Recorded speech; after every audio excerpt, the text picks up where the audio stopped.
El viento susurraba entre los cafetales de la finca el paraíso verde, mientras don Esteban Morales contemplaba el horizonte desde el porche de la casa que había construido su bisabuelo en 1892.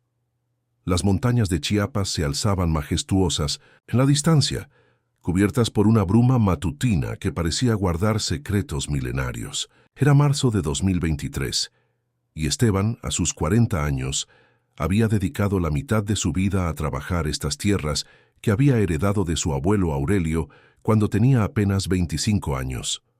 La finca se extendía por más de 200 hectáreas de terreno montañoso, un mosaico de cafetales cuidadosamente cultivados, pastizales para el ganado y extensas áreas de selva tropical que permanecían intactas desde tiempos inmemorables. Esteban había crecido escuchando las historias de su abuelo sobre estas tierras, relatos de jaguares que bajaban de las montañas, de plantas medicinales que los antiguos pobladores conocían mejor que cualquier médico moderna, y de extraños sonidos que se escuchaban en las noches de luna llena, provenientes de la parte más profunda de la selva. «Mijo», le decía su abuelo Aurelio mientras compartían café en las madrugadas, «esta tierra tiene alma propia, nos ha alimentado por generaciones, pero también guarda secretos que tal vez nunca debamos conocer».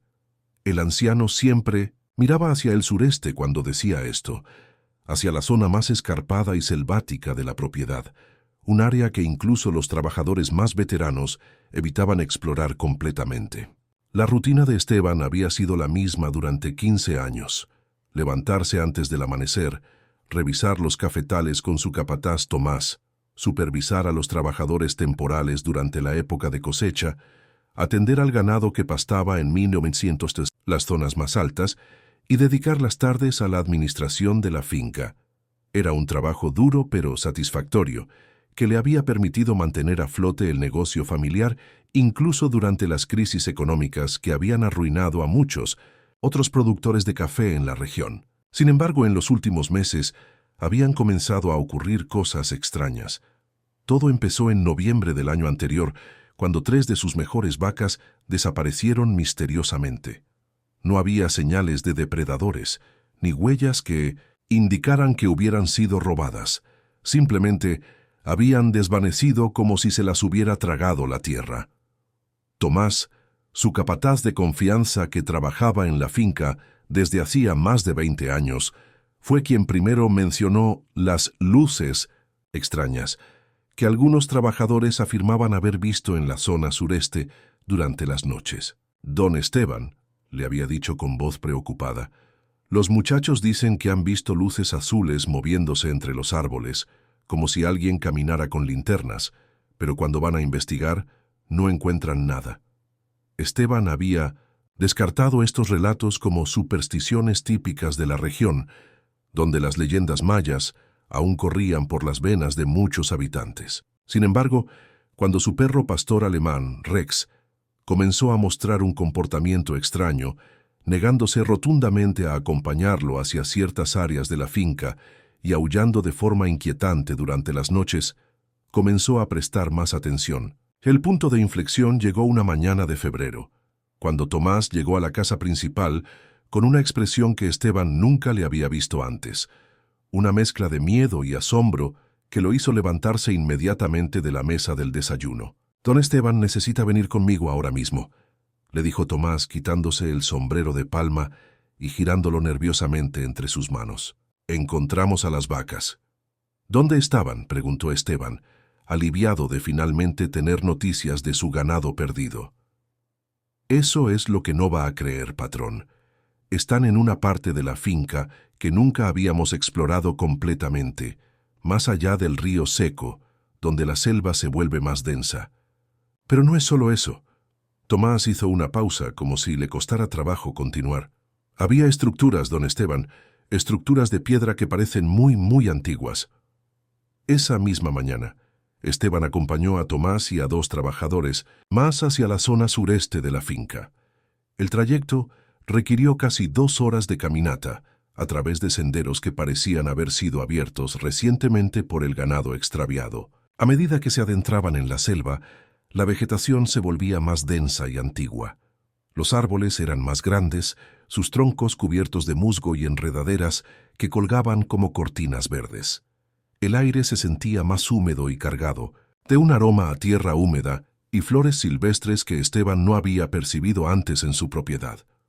Cuando finalmente llegaron al claro donde habían encontrado a las vacas pastando tranquilamente, Esteban se detuvo en seco.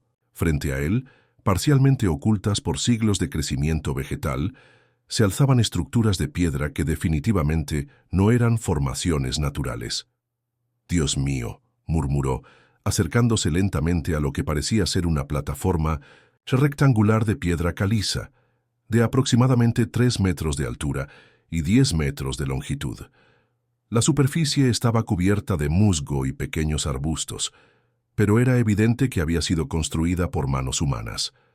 Las piedras estaban cortadas con precisión y encajaban perfectamente unas con otras, sin necesidad de mortero. «¿Ve esas marcas en las piedras, don Esteban?», señaló Tomás hacia un costado de la estructura.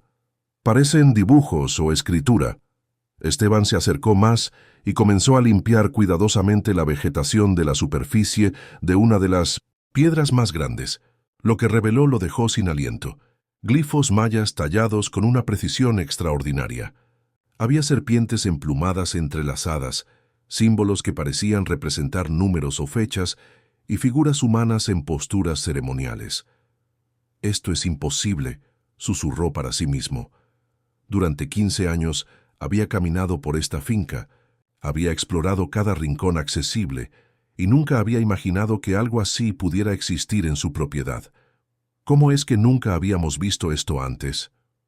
«La verdad, don Esteban», respondió Tomás, «creo que la selva lo mantenía bien escondido. Fíjese cómo han crecido los árboles alrededor, como si hubieran hecho una pared natural, y este claro es como si se hubiera abierto recientemente». Mientras exploraban más el área, descubrieron que no se trataba de una sola estructura aislada. Había al menos 5 plataformas de diferentes tamaños, distribuidas alrededor del claro, conectadas por lo que parecían ser antiguos senderos de piedra, ahora cubiertos por siglos de hojarasca. En el centro del complejo, una estructura circular más elaborada se alzaba como un altar ceremonial. Los días siguientes fueron un torbellino de emociones para Esteban. No podía concentrarse en las tareas cotidianas de la finca. Su mente estaba completamente absorta por el descubrimiento. Cada mañana temprano, antes de que llegaran los trabajadores, se dirigía al sitio arqueológico con una mochila llena de herramientas de limpieza, cámaras fotográficas y cuadernos para documentar todo lo que encontraba. Durante la primera semana, se dedicó a limpiar cuidadosamente la vegetación de las estructuras principales. Cada glifo que revelaba, cada detalle arquitectónico que emergía de entre el musgo y las enredaderas, le confirmaba que había tropezado con algo extraordinario. Los símbolos no eran casuales, formaban secuencias coherentes que parecían narrar historias o registrar eventos importantes. Fue durante la segunda semana cuando hizo el descubrimiento que cambiaría su vida para siempre. Mientras limpiaba la base de la estructura circular central, notó que una de las piedras sonaba hueca cuando la golpeaba accidentalmente con su herramienta. Al examinarla más de cerca, se dio cuenta de que no era una piedra sólida, sino una especie de tapa o sello. Con ayuda de una palanca improvisada con una rama fuerte, logró mover la piedra lo suficiente como para revelar una abertura que conducía hacia abajo.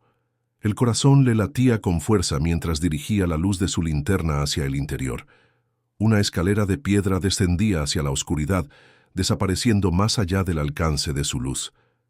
«¿Qué habrá allá abajo?», se preguntó en voz alta, sintiendo una mezcla de emoción y temor que no había experimentado desde su infancia. Durante varios minutos se quedó contemplando la entrada, debatiéndose entre la curiosidad y la prudencia. Finalmente, la curiosidad ganó. Con extremo cuidado, comenzó a descender por la escalera de piedra. Los escalones estaban húmedos, pero en buen estado, como si hubieran sido tallados en roca sólida. Después de contar 20 escalones, llegó a una cámara subterránea que lo dejó completamente asombrado. La cámara subterránea era mucho más grande de lo que había imaginado.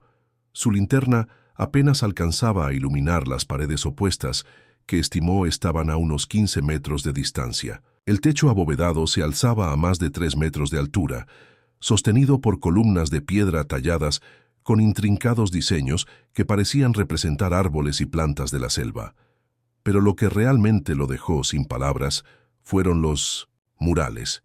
Las paredes estaban cubiertas de pinturas que conservaban colores vividos a pesar de los siglos transcurridos, rojos intensos, azules profundos, amarillos brillantes y verdes que rivalizaban con los de la selva exterior.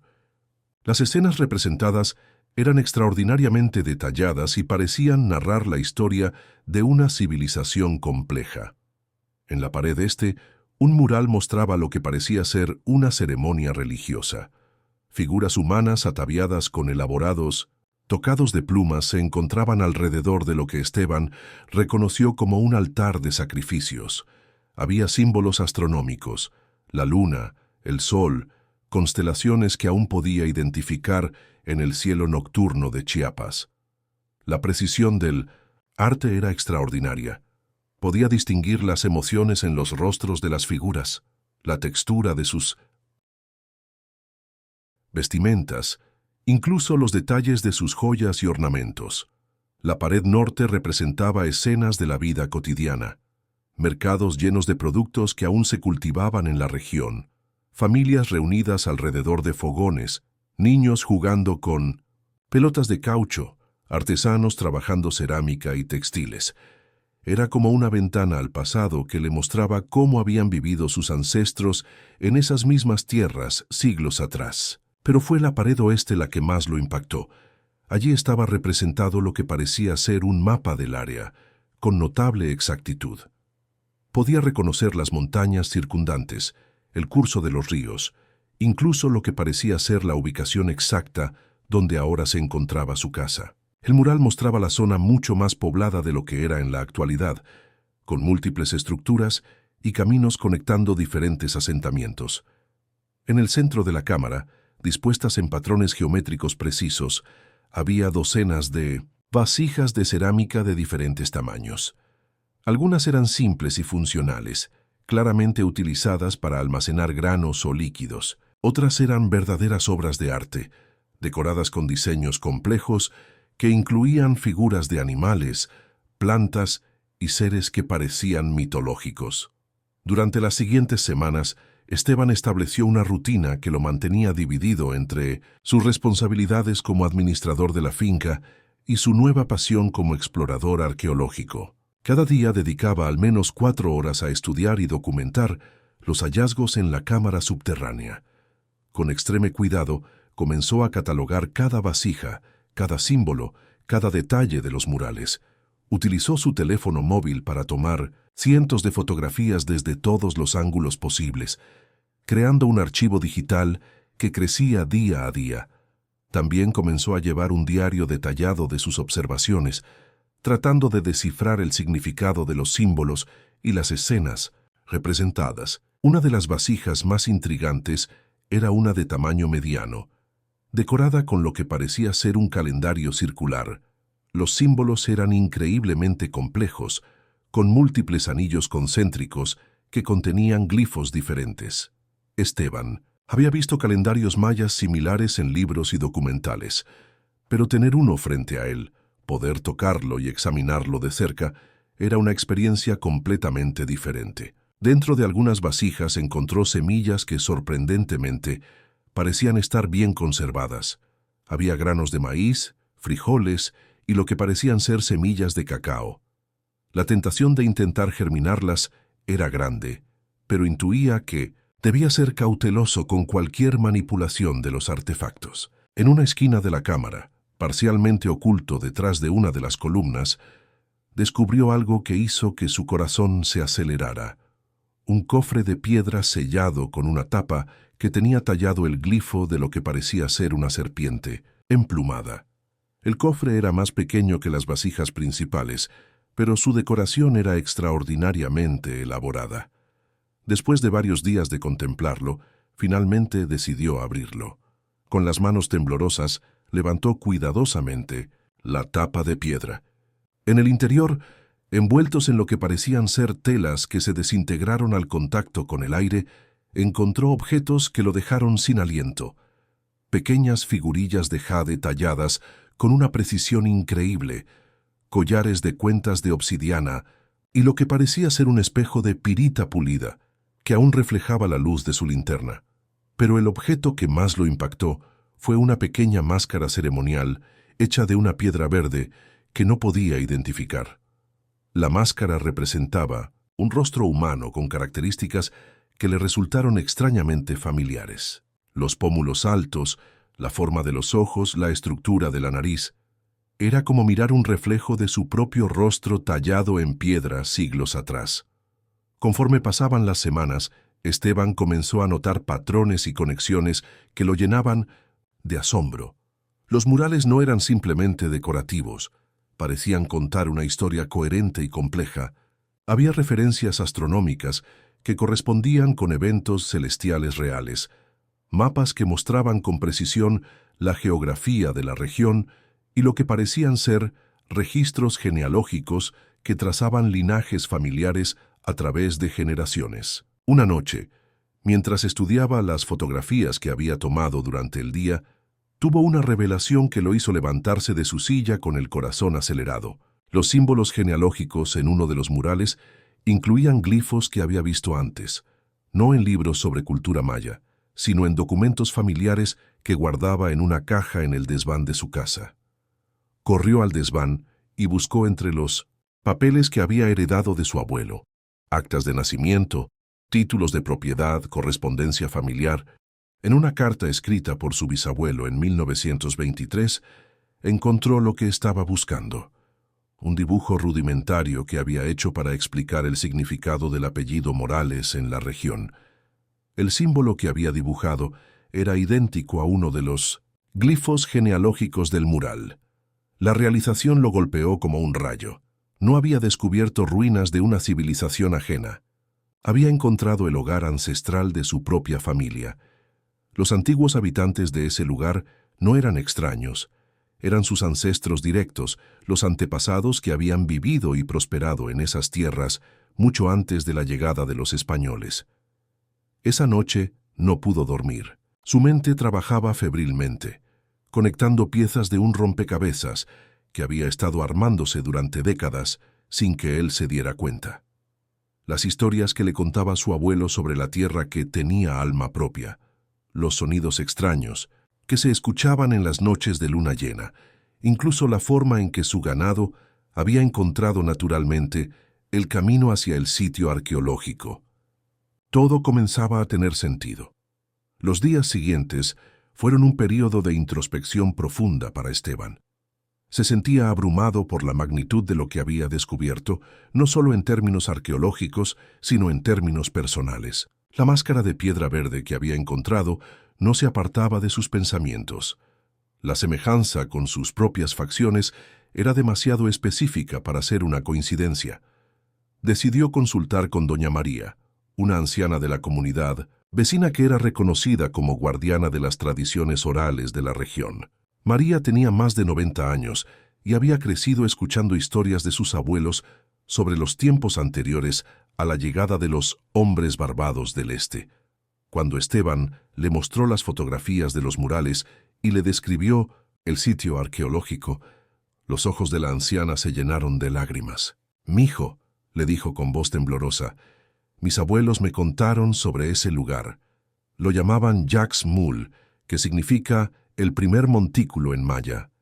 Decían que ahí vivían los primeros pobladores de estas tierras, los ancestros, de muchas familias de la región». Doña María le explicó que, según las tradiciones orales, cuando llegaron los conquistadores españoles, muchas familias mayas habían ocultado sus sitios sagrados cubriéndolos con vegetación y desviando los caminos que conducían a ellos. Lo hicieron para proteger a sus ancestros del sacrilegio, le dijo. Preferían que la selva reclamara los lugares sagrados antes que verlos profanados. Pero también decían, continuó la anciana, que cuando llegara el tiempo apropiado, cuando los descendientes estuvieran listos para honrar correctamente a sus ancestros, la tierra misma revelaría sus secretos. Las palabras de doña María resonaron profundamente en Esteban. Comenzó a entender que su descubrimiento no había sido casualidad. Las vacas que se habían perdido misteriosamente, las luces extrañas que habían visto los trabajadores, incluso el comportamiento de su perro Rex, todo había sido parte de un proceso más grande que lo había guiado hacia este momento. Capítulo 8. El dilema. Con esta nueva comprensión llegó también un dilema moral y práctico que mantuvo a Esteban despierto durante muchas noches. Sabía que, legalmente, debía reportar el descubrimiento a las autoridades del Instituto Nacional de Antropología e Historia, INAH. México tenía leyes estrictas sobre patrimonio arqueológico, y ocultar un hallazgo de esta magnitud podría traerle serias consecuencias legales. Sin embargo, también sabía que reportar el sitio cambiaría su vida radicalmente. Su finca se convertiría en zona arqueológica protegida, lo que limitaría severamente sus actividades agrícolas y ganaderas. Podría perder el derecho a vivir en la casa que había construido su bisabuelo. Los turistas y investigadores invadirían la tranquilidad que había caracterizado a El Paraíso Verde durante generaciones. Pero había una consideración aún más profunda. Tenía el derecho moral de mantener en secreto un sitio que podría aportar conocimientos invaluables sobre la historia de su región y de su pueblo. Los murales, las vasijas, los objetos ceremoniales, todo eso representaba una riqueza cultural que pertenecía no solo a él, sino a toda la humanidad. Durante 3 semanas, Esteban luchó con esta decisión. Consultó con Tomás, quien le aconsejó prudencia. Don Esteban, esta tierra ha sido de su familia por más de 100 años. Nadie tiene más derecho que usted a decidir qué hacer con ella. También habló con su esposa Carmen, quien había notado su preocupación constante y le había estado preguntando sobre las largas horas que pasaba en la parte remota de la finca.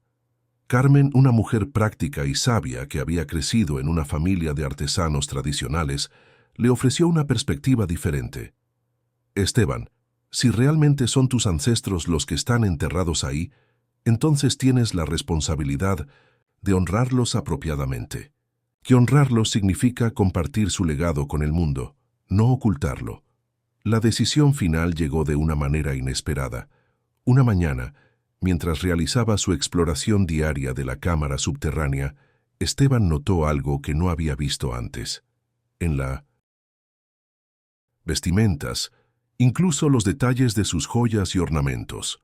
La pared norte representaba escenas de la vida cotidiana, mercados llenos de productos que aún se cultivaban en la región, familias reunidas alrededor de fogones, niños jugando con pelotas de caucho, artesanos trabajando cerámica y textiles.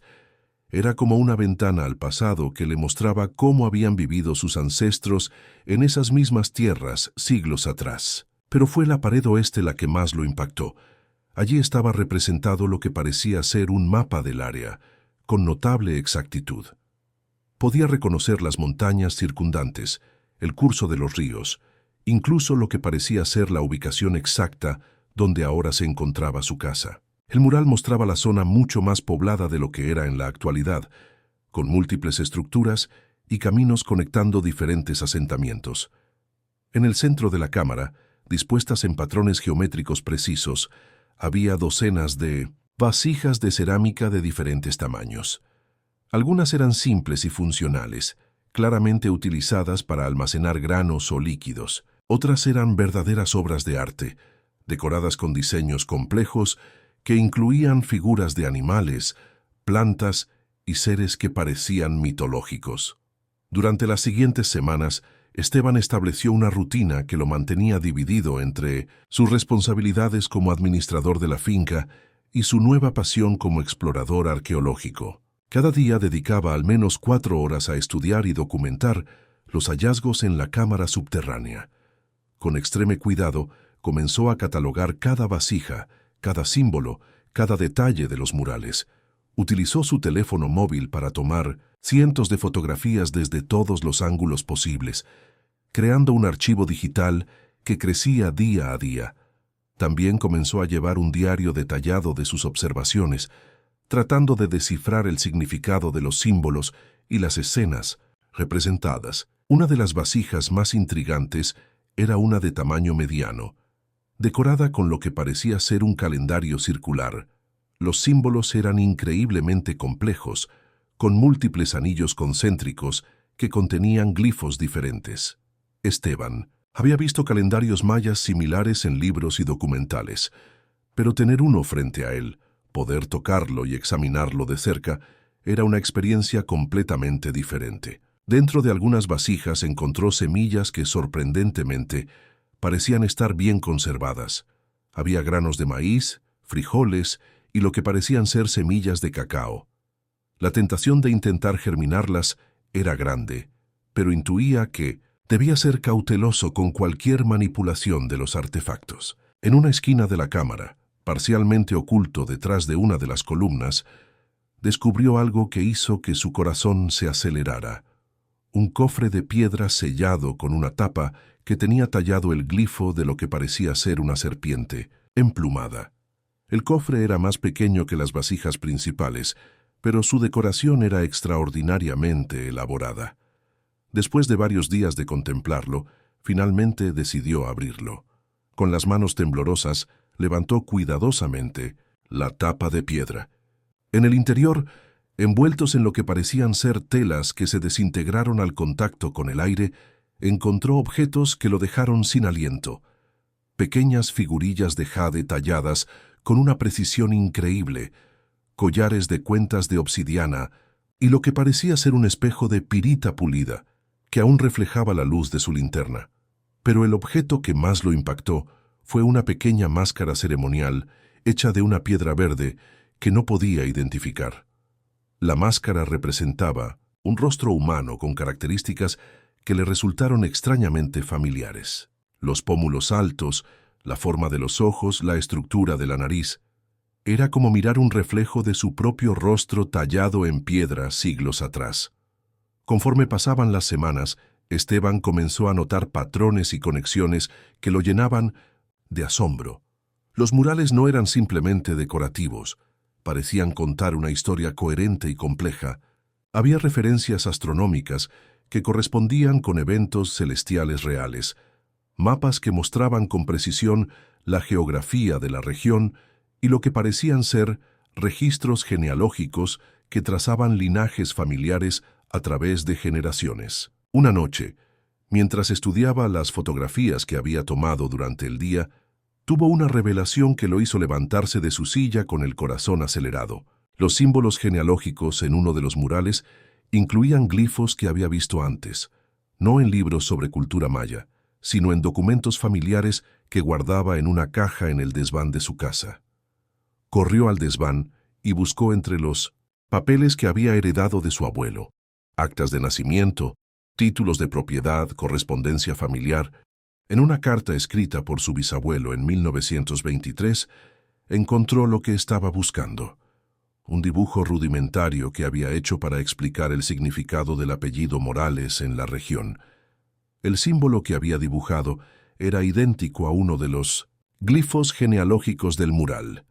La realización lo golpeó como un rayo. No había descubierto ruinas de una civilización ajena. Había encontrado el hogar ancestral de su propia familia. Los antiguos habitantes de ese lugar no eran extraños. Eran sus ancestros directos, los antepasados que habían vivido y prosperado en esas tierras mucho antes de la llegada de los españoles. Esa noche no pudo dormir. Su mente trabajaba febrilmente, conectando piezas de un rompecabezas que había estado armándose durante décadas sin que él se diera cuenta. Las historias que le contaba su abuelo sobre la tierra que tenía alma propia, los sonidos extraños que se escuchaban en las noches de luna llena, incluso la forma en que su ganado había encontrado naturalmente el camino hacia el sitio arqueológico. Todo comenzaba a tener sentido. Los días siguientes fueron un período de introspección profunda para Esteban. Se sentía abrumado por la magnitud de lo que había descubierto, no solo en términos arqueológicos, sino en términos personales. La máscara de piedra verde que había encontrado no se apartaba de sus pensamientos. La semejanza con sus propias facciones era demasiado específica para ser una coincidencia. Decidió consultar con doña María, una anciana de la comunidad, vecina que era reconocida como guardiana de las tradiciones orales de la región. María tenía más de 90 años y había crecido escuchando historias de sus abuelos sobre los tiempos anteriores a la llegada de los hombres barbados del este. Cuando Esteban le mostró las fotografías de los murales y le describió el sitio arqueológico, los ojos de la anciana se llenaron de lágrimas. «Mijo», le dijo con voz temblorosa, «mis abuelos me contaron sobre ese lugar. Lo llamaban Jax Mul, que significa el primer montículo en maya. Decían que ahí vivían los primeros pobladores de estas tierras, los ancestros, de muchas familias de la región». Doña María le explicó que, según las tradiciones orales, cuando llegaron los conquistadores españoles, muchas familias mayas habían ocultado sus sitios sagrados cubriéndolos con vegetación y desviando los caminos que conducían a ellos. Lo hicieron para proteger a sus ancestros del sacrilegio, le dijo. Preferían que la selva reclamara los lugares sagrados antes que verlos profanados. Pero también decían, continuó la anciana, que cuando llegara el tiempo apropiado, cuando los descendientes estuvieran listos para honrar correctamente a sus ancestros, la tierra misma revelaría sus secretos. Las palabras de doña María resonaron profundamente en Esteban. Comenzó a entender que su descubrimiento no había sido casualidad. Las vacas que se habían perdido misteriosamente, las luces extrañas que habían visto los trabajadores, incluso el comportamiento de su perro Rex, todo había sido parte de un proceso más grande que lo había guiado hacia este momento. Capítulo 8. El dilema. Con esta nueva comprensión llegó también un dilema moral y práctico que mantuvo a Esteban despierto durante muchas noches. Sabía que, legalmente, debía reportar el descubrimiento a las autoridades del Instituto Nacional de Antropología e Historia, INAH. México tenía leyes estrictas sobre patrimonio arqueológico, y ocultar un hallazgo de esta magnitud podría traerle serias consecuencias legales. Sin embargo, también sabía que reportar el sitio cambiaría su vida radicalmente. Su finca se convertiría en zona arqueológica protegida, lo que limitaría severamente sus actividades agrícolas y ganaderas. Podría perder el derecho a vivir en la casa que había construido su bisabuelo. Los turistas y investigadores invadirían la tranquilidad que había caracterizado a El Paraíso Verde durante generaciones. Pero había una consideración aún más profunda. Tenía el derecho moral de mantener en secreto un sitio que podría aportar conocimientos invaluables sobre la historia de su región y de su pueblo. Los murales, las vasijas, los objetos ceremoniales, todo eso representaba una riqueza cultural que pertenecía no solo a él, sino a toda la humanidad. Durante 3 semanas, Esteban luchó con esta decisión. Consultó con Tomás, quien le aconsejó prudencia. Don Esteban, esta tierra ha sido de su familia por más de 100 años. Nadie tiene más derecho que usted a decidir qué hacer con ella. También habló con su esposa Carmen, quien había notado su preocupación constante y le había estado preguntando sobre las largas horas que pasaba en la parte remota de la finca. Carmen, una mujer práctica y sabia que había crecido en una familia de artesanos tradicionales, le ofreció una perspectiva diferente. Esteban, si realmente son tus ancestros los que están enterrados ahí, entonces tienes la responsabilidad de honrarlos apropiadamente. Que honrarlos significa compartir su legado con el mundo, no ocultarlo. La decisión final llegó de una manera inesperada. Una mañana, mientras realizaba su exploración diaria de la cámara subterránea, Esteban notó algo que no había visto antes. En la vestimentas, incluso los detalles de sus joyas y ornamentos. La pared norte representaba escenas de la vida cotidiana. Mercados llenos de productos que aún se cultivaban en la región, familias reunidas alrededor de fogones, niños jugando con pelotas de caucho, artesanos trabajando cerámica y textiles. Era como una ventana al pasado que le mostraba cómo habían vivido sus ancestros en esas mismas tierras siglos atrás. Pero fue la pared oeste la que más lo impactó.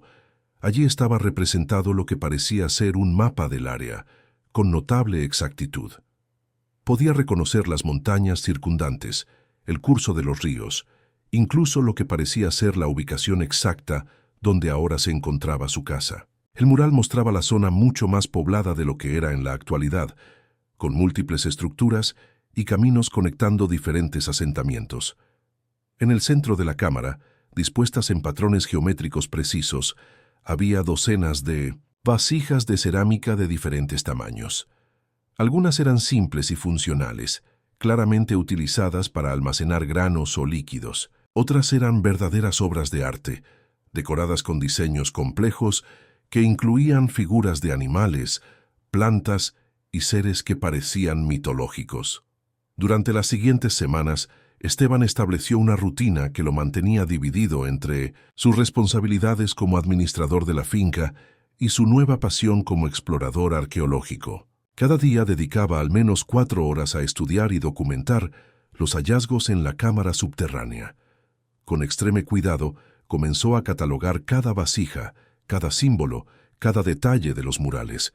Utilizó su teléfono móvil para tomar cientos de fotografías desde todos los ángulos posibles, creando un archivo digital que crecía día a día. También comenzó a llevar un diario detallado de sus observaciones, tratando de descifrar el significado de los símbolos y las escenas representadas. Una de las vasijas más intrigantes era una de tamaño mediano, decorada con lo que parecía ser un calendario circular. Los símbolos eran increíblemente complejos, con múltiples anillos concéntricos que contenían glifos diferentes.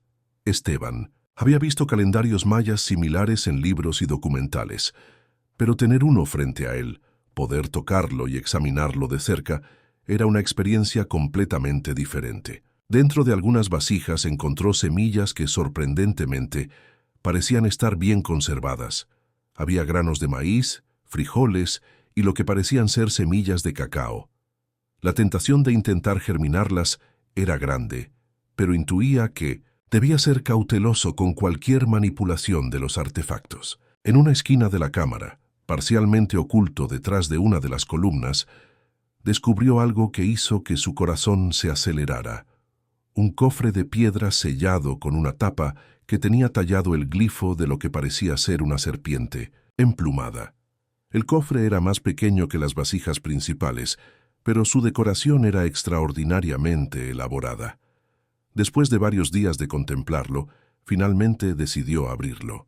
Con las manos temblorosas, levantó cuidadosamente la tapa de piedra. En el interior, envueltos en lo que parecían ser telas que se desintegraron al contacto con el aire, encontró objetos que lo dejaron sin aliento. Pequeñas figurillas de jade talladas con una precisión increíble, collares de cuentas de obsidiana y lo que parecía ser un espejo de pirita pulida, que aún reflejaba la luz de su linterna. Pero el objeto que más lo impactó fue una pequeña máscara ceremonial hecha de una piedra verde que no podía identificar. La máscara representaba un rostro humano con características que le resultaron extrañamente familiares. Los pómulos altos, la forma de los ojos, la estructura de la nariz. Era como mirar un reflejo de su propio rostro tallado en piedra siglos atrás. Conforme pasaban las semanas, Esteban comenzó a notar patrones y conexiones que lo llenaban de asombro. Los murales no eran simplemente decorativos, parecían contar una historia coherente y compleja.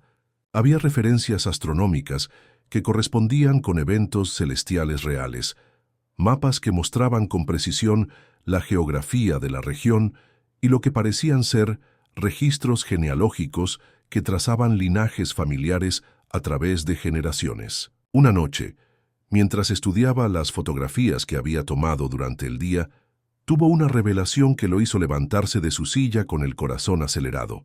Los símbolos genealógicos en uno de los murales incluían glifos que había visto antes, no en libros sobre cultura maya, sino en documentos familiares que guardaba en una caja en el desván de su casa. Corrió al desván y buscó entre los papeles que había heredado de su abuelo, actas de nacimiento, títulos de propiedad, correspondencia familiar. En una carta escrita por su bisabuelo en 1923, encontró lo que estaba buscando: un dibujo rudimentario que había hecho para explicar el significado del apellido Morales en la región. El símbolo que había dibujado era idéntico a uno de los glifos genealógicos del mural. La realización lo golpeó como un rayo. No había descubierto ruinas de una civilización ajena. Había encontrado el hogar ancestral de su propia familia. Los antiguos habitantes de ese lugar no eran extraños. Eran sus ancestros directos, los antepasados que habían vivido y prosperado en esas tierras mucho antes de la llegada de los españoles. Esa noche no pudo dormir. Su mente trabajaba febrilmente, conectando piezas de un rompecabezas que había estado armándose durante décadas sin que él se diera cuenta. Las historias que le contaba su abuelo sobre la tierra que tenía alma propia, los sonidos extraños que se escuchaban en las noches de luna llena, incluso la forma en que su ganado había encontrado naturalmente el camino hacia el sitio arqueológico. Todo comenzaba a tener sentido. Los días siguientes fueron un período de introspección profunda para Esteban. Se sentía abrumado por la magnitud de lo que había descubierto, no solo en términos arqueológicos, sino en términos personales. La máscara de piedra verde que había encontrado no se apartaba de sus pensamientos. La semejanza con sus propias facciones era demasiado específica para ser una coincidencia. Decidió consultar con doña María, una anciana de la comunidad, vecina que era reconocida como guardiana de las tradiciones orales de la región. María tenía más de 90 años y había crecido escuchando historias de sus abuelos sobre los tiempos anteriores a la llegada de los hombres barbados del este. Cuando Esteban le mostró las fotografías de los murales y le describió el sitio arqueológico, los ojos de la anciana se llenaron de lágrimas. «Mijo», le dijo con voz temblorosa, «mis abuelos me contaron sobre ese lugar. Lo llamaban Jax Mul, que significa el primer montículo en maya. Decían que ahí vivían los primeros pobladores de estas tierras, los ancestros, de muchas familias de la región». Doña María le explicó que, según las tradiciones orales, cuando llegaron los conquistadores españoles, muchas familias mayas habían ocultado sus sitios sagrados cubriéndolos con vegetación y desviando los caminos que conducían a ellos. «Lo hicieron para proteger a sus ancestros del sacrilegio», le dijo. «Preferían que la selva reclamara los lugares sagrados antes que verlos profanados». «Pero también decían», continuó la anciana, «que cuando llegara el tiempo apropiado, cuando los descendientes estuvieran listos para honrar correctamente a sus ancestros, la tierra misma revelaría sus secretos». Las palabras de doña María resonaron profundamente en Esteban. Comenzó a entender que su descubrimiento no había sido casualidad. Las vacas que se habían perdido misteriosamente, las luces extrañas que habían visto los trabajadores, incluso el comportamiento de su perro Rex, todo había sido parte de un proceso más grande que lo había guiado hacia este momento. Capítulo 8. El dilema. Con esta nueva comprensión llegó también un dilema moral y práctico que mantuvo a Esteban despierto durante muchas noches. Sabía que, legalmente, debía reportar el descubrimiento a las autoridades del Instituto Nacional de Antropología e Historia, INAH. México tenía leyes estrictas sobre patrimonio arqueológico y ocultar un hallazgo de esta magnitud podría traerle serias consecuencias legales. Sin embargo, también sabía que reportar el sitio cambiaría su vida radicalmente. Su finca se convertiría en zona arqueológica protegida, lo que limitaría severamente sus actividades agrícolas y ganaderas. Podría perder el derecho a vivir en la casa que había construido su bisabuelo. Los turistas y investigadores invadirían la tranquilidad que había caracterizado a El Paraíso Verde durante generaciones. Pero había una consideración aún más profunda. Tenía el derecho moral de mantener en secreto un sitio que podría aportar conocimientos invaluables sobre la historia de su región y de su pueblo. Los murales, las vasijas, los objetos ceremoniales, todo eso representaba una riqueza cultural que pertenecía no solo a él, sino a toda la humanidad. Durante 3 semanas, Esteban luchó con esta decisión. Consultó con Tomás, quien le aconsejó prudencia. Don Esteban, esta tierra ha sido de su familia por más de 100 años. Nadie tiene más derecho que usted a decidir qué hacer con ella. También habló con su esposa Carmen, quien había notado su preocupación constante y le había estado preguntando sobre las largas horas que pasaba en la parte remota de la finca. Carmen, una mujer práctica y sabia que había crecido en una familia de artesanos tradicionales, le ofreció una perspectiva diferente. Esteban, si realmente son tus ancestros los que están enterrados ahí, entonces tienes la responsabilidad de honrarlos apropiadamente. Que honrarlos significa compartir su legado con el mundo, no ocultarlo. La decisión final llegó de una manera inesperada. Una mañana, mientras realizaba su exploración diaria de la cámara subterránea, Esteban notó algo que no había visto antes. En la